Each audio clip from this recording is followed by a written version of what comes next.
All right, as I said, week number 104 in our series From the Beloved. A look at John's gospel message, gospel narrative. I want to just touch base on a couple of points. And the first is, it's been a little while since we talked about this, but it's going to be really important as we get into the interrogation of Jesus that we remember our conversation about Jesus' identity. John has made a point to hammer on who Jesus is. Now, what are some of the ways that he's done that? He's done that through kind of metaphorical terms, using phrases like Jesus as the Lamb of God, or the light of the world, or the Word, the Logos. He's used opportunities to show us how he interacted with people in his relationships, both in relationships that are with Jewish people, with Pharisees, Sadducees, religious leaders, with his disciples, and with those who are not considered part of the faithful community, people like Samaritans and those that are on the margins. But we talked about this definition: who is Jesus, and how is he presented in John's gospel? We said this: Jesus, as the Son of God, is both God and man. Now, you say, Zach, that seems kind of redundant to say Son of God and God. Well, understand that term Son of God has been applied to other human beings, okay? Even in the Bible, it's applied to different human beings. So to make it clear that Jesus, Son of God and God, was sent as the King, conquering the brokenness of this world and bringing redemption and wholeness through his sacrificial service. He came to be with his people. What's the famous name of Jesus that means with us? Emmanuel. This is Christmas time. We should know that, right? O come, Emmanuel. Came to be with his people, and he is the fulfillment of the entire Old Covenant in prophecy, law, poetry, and prose. That I just kind of ran the gamut of everything you're going to find in the Old Testament. Jesus is the fulfillment of all of it, okay? And this is how John presents Jesus to us. And the thing that is really going to become key in the interrogation process and in the indictment and the crucifixion, the judgment against Jesus are two things. What are the two? I mean, if you you got to know your Bible already. What are the two areas that Jesus gets dinged on in the interrogations? We haven't covered this yet, so this is bonus points. In here, what is it? What are the two parts of his identity that he gets dinged on? One is, someone said it, king. What's the other? God. That's right. Because this is blasphemy. This is rebellion against Rome.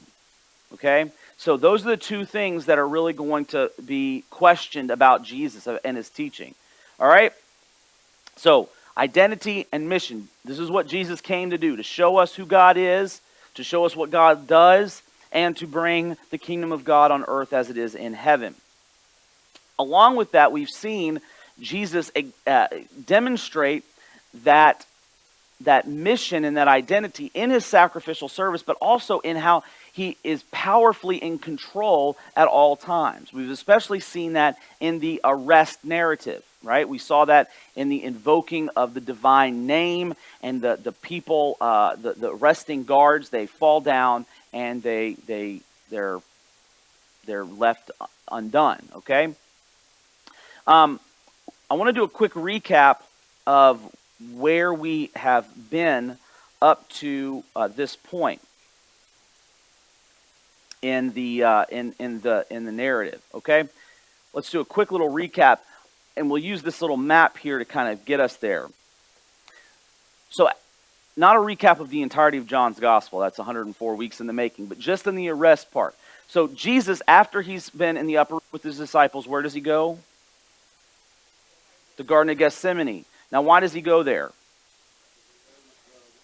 No. He doesn't go there to pray. He goes there and he prays, but why does he go there? Because he knows Judas knows that that's where they goes to pray and to hang out quite often. He could have prayed anywhere. Jesus prays all over the place. He doesn't go there that's not the reason he goes to the Garden of Gethsemane. He prays at the garden. He prays on the way to the garden. But the reason he goes to the garden is so he get arrested. That's why he goes there, because he's in control. This is the time. This is the hour. The hour's at hand. So he goes to the Garden of Gethsemane. Now from here, he is taken to, we believe, the home of Annas. Okay, so who is Annas? Do you remember who Annas is? The high priest according to who? The who? The Jewish people. Annas is the high priest according to the Jewish people. He's been deposed by the Jewish people and in favor of his son-in-law, Caiaphas. So you have two people that are kind of sharing the mantle of high priest. So he goes to, and we're not 100% sure where this is, but there's this place called the Palatial Mansion right there, and that is one possible location for the house of Annas. Okay, so that's where we've been up to this point. We also saw that when they went to the house of Annas, what took place? In addition to the interrogation by Jesus, who also followed Jesus? And Peter and John, two people. We're going to say it's John. We're going to believe that it's John because is John mentioned by name? No, it's just the other disciple. And how does Peter get in? He gets in because the other disciple's well connected, at least somewhat well connected. And while Jesus is being interrogated by the high priests, by Annas at this point, Jesus, what is he asked about? There are two things that he's asked about. You can go back and look if you want to. If you need to cheat, I'm saying. We actually don't get the actual questions, but in verse 19, it gives us the John 18:19, it gives us the scope of what Annas asks him about. Two things. His disciples and his teaching. Now, on the disciple part, is he talking about the actual, what we consider the 12? Is that what he's talking about? No. He's talking about, they're asking him about the scope, how big is his followership, how many people are actually following him, and what is the makeup? That's more than likely the questions that Annas was asking. Why would he be concerned about that? He's trying to see how big of a threat he really is, and he's trying to see what kind of threat he is. So it's how big and what kind. Has Jesus gained followers from amongst Roman soldiers? That would be a problem. If Jesus has gained a large followership from Gentile Roman soldiers, which is possible, has he gained a large contingent of followers from amongst the temple guards? Because there was indication earlier in John's gospel that temple guards were kind of like hedging a little bit. And is it what's the number? What is that like? Okay, so those are the kinds of things. And his teaching. He was asking about the teaching. Now, how does Jesus respond? He responds by saying, why are you asking me about my teaching? I've not hidden any of my teaching. I've taught in the synagogues. I've taught in the temples. Why don't you bring witnesses in? Now, Jesus is not here being cheeky. He's not trying to be disrespectful. He's saying, look, in a court of law, even in the Sanhedrin, you wouldn't question the one that's being accused. You'd question witnesses about the accused. He says, go ask the witnesses. To which one of the lower-ranking servants of Annas' household does what? Strikes him in the face. The first of the violent acts against Jesus. Okay? At that same time, what's happening outside? Peter is being asked about his relationship with Jesus. The servant girl that we think it's the same one that lets John in asks the question of Peter, are you, and it's interesting phraseology, are you not also one of his disciples? Like, also indicating that they know that John is one of his disciples. So are you not also one of his disciples? We get to verse 24. Verse 24, we have a very quick kind of change in location for just a moment. It says, Annas then sent him bound to Caiaphas the high priest. Now, Was he sent to another home? Was he sent to another room in Annas' home in the palatial palace? We're not entirely sure, but he's sent to Caiaphas, who is the high priest recognized by who? Romans. Now, why would Annas want to do that? Why would he need to do that? Can anyone guess why he would need to do that? They can't have a death penalty without Rome approving it, and because Annas has no official standing as the Romans, in the Romans' mindset, in the Romans' eyes, Caiaphas has to be the one to actually send him to Pilate. Annas, if Annas sends Jesus to Pilate, Pilate's going to be like, who cares? Annas is nobody to me. Caiaphas is the one that's been established by the Rome. So Caiaphas has to put his it's a rubber stamp. That's why John only mentions it kind of halfway. He only mentions it in one verse. So we're going to start to shift to Pilate, but before we get there, John shifts back to Peter. Verse 25. Now Simon Peter was standing and warming himself.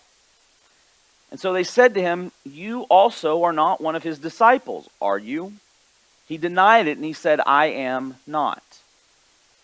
One of the servants of the high priest, a relative of the man whose ear Peter had cut off, asked, "Did I not see you in the garden with him?" Peter again denied it, and at once a rooster crowed. John, moving the action back to Peter, is contrasting how Jesus stands up to his questioners while Peter denies it. Jesus is standing up in the threat of death while Peter, who's threatened really by no one, denies his own knowledge of everything. The second denial by Peter is very similar to the first. He's at the fire. A servant asks him in that kind of backwards way, "Are you not also one of them?" And he denies it. That fire imagery that we saw earlier in the passage demonstrates the continuity of the struggle. He's with the very people that are questioning him. Jesus is opposite his questioners. They're facing him. Peter is with his questioners, and yet he denies them. The third question and the third denial of Peter is a little different. It's made by a relative of Malchus. Now, Malchus is the one that Peter, who Peter has cut his ear off, and it adds credibility to that.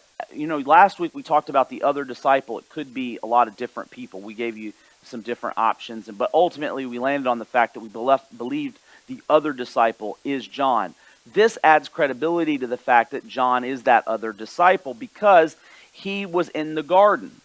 And John was there when Peter sought to cut the ear off, or did cut the ear off, of Malchus. And John would have known the relative of Malchus. And he's the only gospel writer who records this little detail. The other synoptics talk about the denial, but they don't mention that the third questioner is a servant or is a relative of the one whose ear was cut off. And so the person who is questioning Peter is questioning him based on his whereabouts. He's not asking about the discipleship piece explicitly, but he's saying, "Hey, wait a minute. Didn't I see you in the garden? Weren't you there? Weren't you there as well?" He's questioning him about his whereabouts in this moment. This third curse and the denial of Peter differs in a few other ways from the synoptics. If you look at some of the other passages of the denial, because remember, all four Gospels record the denial of Peter, but if you look at like Mark chapter 14, for example, in his recording of the denial, after Peter makes the third denial and he hears the rooster crow, what does he do? He weeps. What does he do at the denial or at the third denial?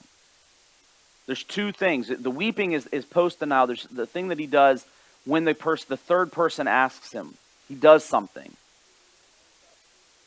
He calls down curses on himself. Then he remembers. But first, when the question comes, aren't you one of them also for the third time? Peter doesn't just say, I don't know the man. He begins to curse loudly and violently. He calls down curses. He makes a scene. This is interesting. He won't be attached to Jesus, but he'll make a scene about not being attached to Jesus.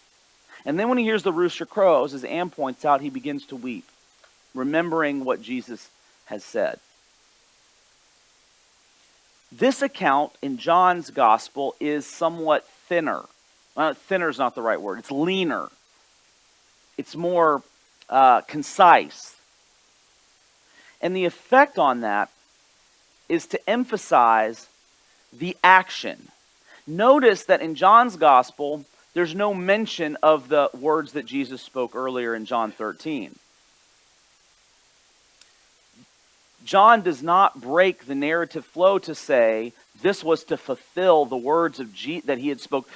That's actually a break in the literary style of John's gospel, because John he's not above making a parenthetical statement.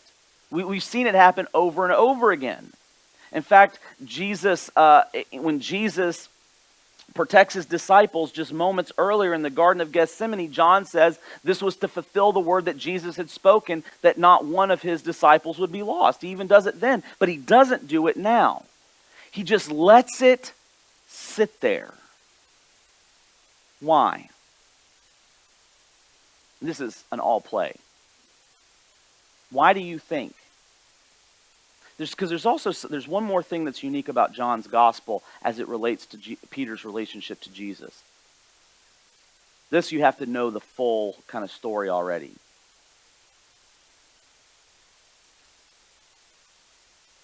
What happens at the end of John's gospel? Peter is reinstated. In every other synoptic, or in every other gospel, Peter denies Jesus, and that's the end of the story as far as Peter and Jesus' relationship is concerned, up till the resurrection. But they have no interpersonal interaction. John's gospel is the only one that records the denial in this kind of lean, very sparse, almost a short way, to kind of just let it hang there. In the other gospels, Peter realizes the weight of his failure and the words of Jesus, and he weeps bitterly, kind of indicating there's a remorsefulness, there's a repentance that's there. But it's John's gospel that shows how that repentance plays out into reconciliation. And so it's a unique kind of look at the relationship between Peter and Jesus, where John, in this telling of Peter's denial, is thinking forward to the reconciliation of Peter. And so he doesn't feel the need to show Peter's remorsefulness right then and there. Any questions with that? Okay.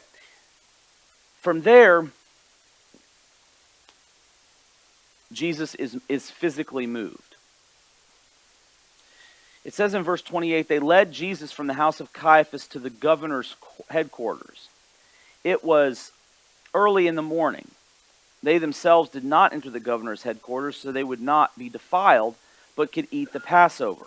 Okay, so I want to stop right there for just a moment. Before we get into that, I want to talk about the location, first of all, and the time of day. To get the location, I want to look at this map real quick.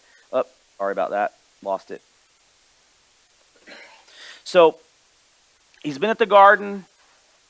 Annas probably in here. Caiaphas probably lives right around there, if not in the same mansion or in that same complex. Then he moves to what is called the governor's headquarters in your English translations. You might have a footnote in your Bibles that takes you down to the bottom, and it tells you that the word is actually praetorium. And this right here is the praetorium, right in this area, right there. So we're talking about just a little walk of there. Now, the reason that this is important is because, remember, Jesus was arrested by the whole world. Remember, as indicated by the temple guards and the Roman soldiers. Now he's going to be convicted by the whole world. What John does not record is the official kind of formal trial by the Sanhedrin. He skips that part entirely. It's not that John doesn't know it took place. He obviously knows it took place because he's followed Jesus thus far. But the questioning by Annas and the mention of Caiaphas' interrogation and the move to Pilate's authority would have sufficiently distributed the guilt to the entire world, both Jews and Gentiles. D.A. Carson notes that John gives us more details about Pilate's interrogation of Jesus more than any other of the gospel writers combined. The level of detail has caused some concern for scholars. How would John know this? Remember, one of the big questions that takes place a lot, one of the big criticisms that takes place is, how does John know? Right? How would John have access to Annas' court as a Galilean fisherman? How would John have known the detailed account of the interrogation by a Roman governor to a criminal or an indicted criminal? So we'll say John could not possibly have known that, because those records, those interrogations would have been private and sealed. Now, D.A. Carson has at least has several alternatives about how John could have known what was going on. And there are two that stand out to me. The first is that John is obviously a well-connected person. He got into the court of the high priest, Annas, even as a Galilean fisherman, so he knows people. He knows some people, and it's not unlikely that there might have even been some converts, or later had been some converts amongst the Roman servants of Pilate's household that told John. So that's one kind of more human-focused alternative. The second alternative, to me, is far more likely. Who else was in the room with Pilate? This is not a hard question. Jesus. Jesus was in the room with Pilate. What happens after the resurrection? Jesus walks around with his disciples and he teaches them. I don't think it's out of the realm of possibility that Jesus, being God and all, knows the purpose of John's writing and would have said, this is what happened in the room. I don't know. It seems possible to me.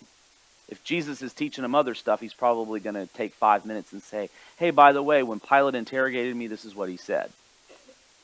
So those two possibilities, there's no reason to suspect that John is making this up, as some commentators believe that John is actually just taking creative license when he is talking about this interrogation. No reason to believe that, because John could have had easily firsthand or secondhand knowledge of what happened, either from a servant or from Jesus himself, which would have been firsthand. Yeah.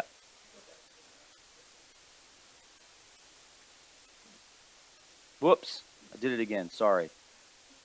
Now. Yes.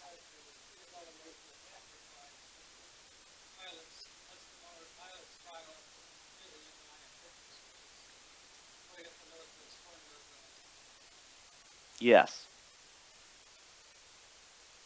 Were you asking me a question? I am taking a Protestant view, yes. I am taking a Protestant view.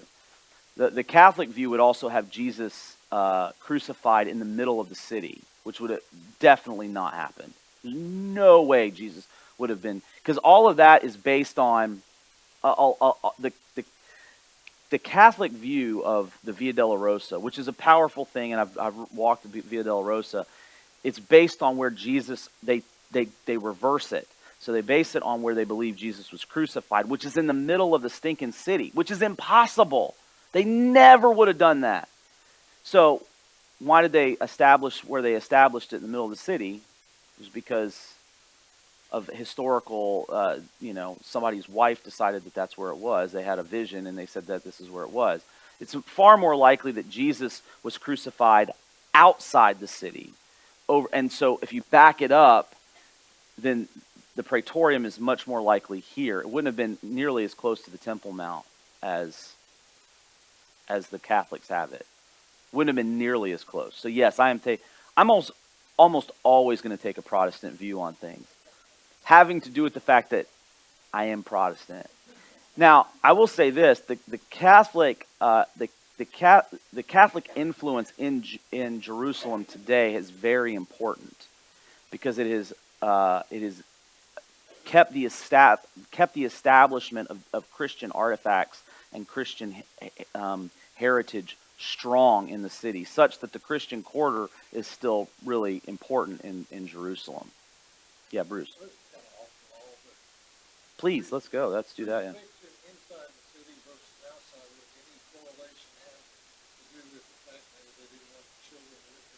Oh no, they didn't care about that. No, absolutely not. People are concerned. We are concerned about kids seeing violence today. They were not concerned about seeing violence back then. No, it had to do much more with the holiness of the city itself. Plus, Jesus was not crucified, was not killed in a Jewish way, which we're going to talk about in just a moment. He was killed by civil government, and he was killed in a civil is not again secular government execution. There is no Jewish law that stipulates a crucifixion like Jesus had it. The ways of capital punishment according to Jewish law, they never would have done what they did to Jesus, which is interesting because they certainly are. Well, we're going to talk about it. Let's get into that. Let's do that right now. Time of day. It says it was the early morning. It should be noted that Pilate, and we're going to talk about who Pilate was in a second, but Pilate normally, the Praetorium is not where Pilate lived all the time. Actually, most of the time, Pilate lived at a place called Caesarea by the Sea or Caesarea Maritima. There's a government outpost there that the Roman governor would. It's actually, if you ever go, and I encourage you to go, it's beautiful out there. Caesarea by the Sea. It's on the sea. It's on the water. It's very nice. It's away from the rabble, as you can imagine. Pilate would go into the city on the High Holy Festivals and stay at the Praetorium because of the threat of rebellion. And so his presence to kind of oversee and quelling any sort of rebellion, that's why he would be there. That's why he would have already been there. He was not called in to deal with Jesus. He was already there because of the Passover feast. It says that it was early morning. The Romans gave to the last 2 watches of the night specific terminology. Between 3 a.m., between midnight and 3 a.m., and then 3 a.m. to 6 a.m., those are the final 2 watches of the night. The technical term is used in this sense, then Jesus is brought before Pilate about 6 a.m. That would not be super surprising. Many Roman officials began the day very early in the morning because they were done by noon. They tried to be done by noon. But it should be better understood that this morning term is not concise. It's not necessarily technical, because the formal session of the Sanhedrin, which passed judgment on Jesus, which John does not mention, would have been happier to meet earlier in the morning and not in the evening. If Jesus is taken to Pilate at 6 o'clock in the morning, that means that the Sanhedrin met officially to convict Jesus in the middle of the night, and that would not have been literally kosher. Okay, they would not have likely done that. So this very early in the morning, kind of a squishy term. After sunrise, definitely, but the Sanhedrin probably met very early in the morning. Who was Pilate? Pontius Pilate was the governor of Judea, and he's introduced first in this narrative. He received his appointment by the Emperor Tiberius in about AD 26, we think, and he served, which is about 4-ish years before these events. That's also kind of a squishy term. He held the post until AD 37. He was not generally thought of as a very good governor. He tried to hide his flaws through shows of violence and stubbornness and brutality. The Jewish people pretty much loathed Pilate and violently suppressed protests with savage force. Okay? So that's, in a nutshell, who Pilate is. The officials did not go into Pilate's chambers. It says in verse 28, which we read, they would not be defiled. They would not go into the governor's headquarters, so they would not be defiled, and so they could eat the Passover. So Pilate went outside to meet them. It's interesting that these accusers, these Jewish accusers, would not go into the home of a Gentile for fear of being ritually unclean for the Passover. Now, you know the Old Testament, you know Leviticus. Leviticus is full of laws that provide stipulations for what is clean and what is unclean, and what you have to do if you're unclean in order to be considered clean again. Some of the rituals are very simple. If you're unclean for certain reasons, all you have to do is at the end of the day, take a bath, and then by the evening, that evening, you'll be clean.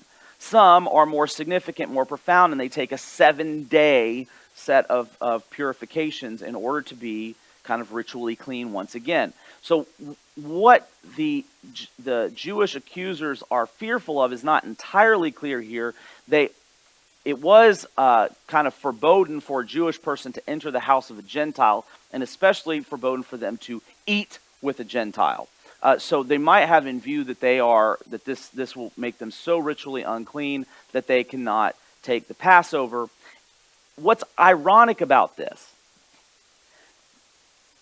They're not above killing an innocent man.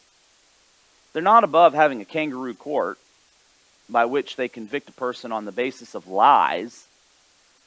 They're not above that, but they are above. I'm not going to enter your house because I'm going to be unclean just by entering your house. So it's kind of, John is putting this detail in with a great sense of irony about their supposed or their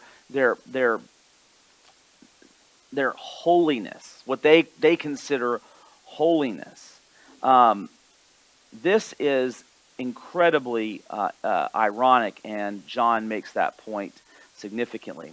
In verse 29, Pilate went outside and accommodates their sensitivity.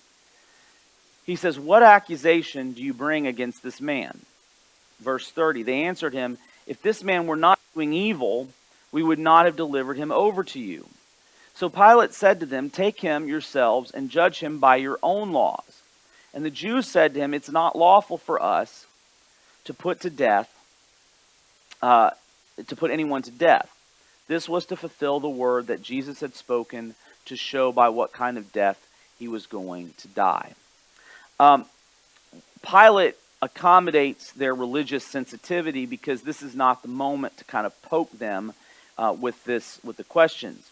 We know that the Romans are at least somewhat aware of who Jesus is and the threat that he may pose. How do we know that? How do we know the Romans are at least somewhat aware? If you've been with us for the last couple weeks, you should know. Roman soldiers came out to help arrest him. Roman soldiers don't just say, "Hey, you know what we want to do today? Let's go arrest some dude that we don't know anything about." No. There was a coordinated effort. So Pilate would have known who Jesus was, and he would have known that he's a potential threat. According not to he didn't care about the Jewish sensitivity. He didn't care about the Jewish law. He knows he's a potential threat to the Roman governance in that area, and so of course he sends that. But he asked the question to the Jewish people or to the Jewish leaders, "What has this person done?" They are expecting that the Roman governor is just going to acquiesce to their plans.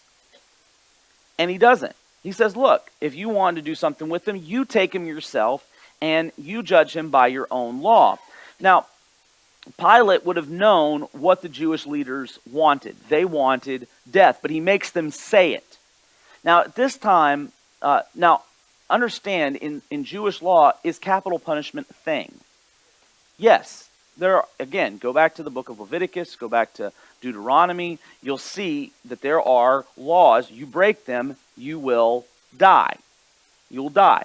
Typically, what's the most common form of execution in the Jewish law? Stoning. That is the kind of death that is usually brought against lawbreakers of the most serious laws in the Old Testament. Um, there's some debate about this, but there's some evidence that the Roman government had stripped the Jewish people of their ability to perform capital punishment themselves. They also couldn't do it on Passover, and they wanted this to be done.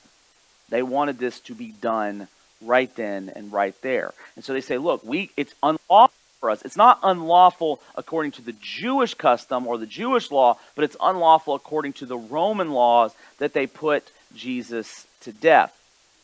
And so they have to bring him to Pilate. Now, John, again, puts a little parenthetical statement that this is to fulfill the word that Jesus had spoken to show what kind of death he would die. We're going to get into that next week. We're going to stop right there. We'll pick up there. Not next week, January 5th. We're not going to have agape class next week, but we are on January 5th. We'll pick up with that prophecy and then the questioning of Jesus by Pilate.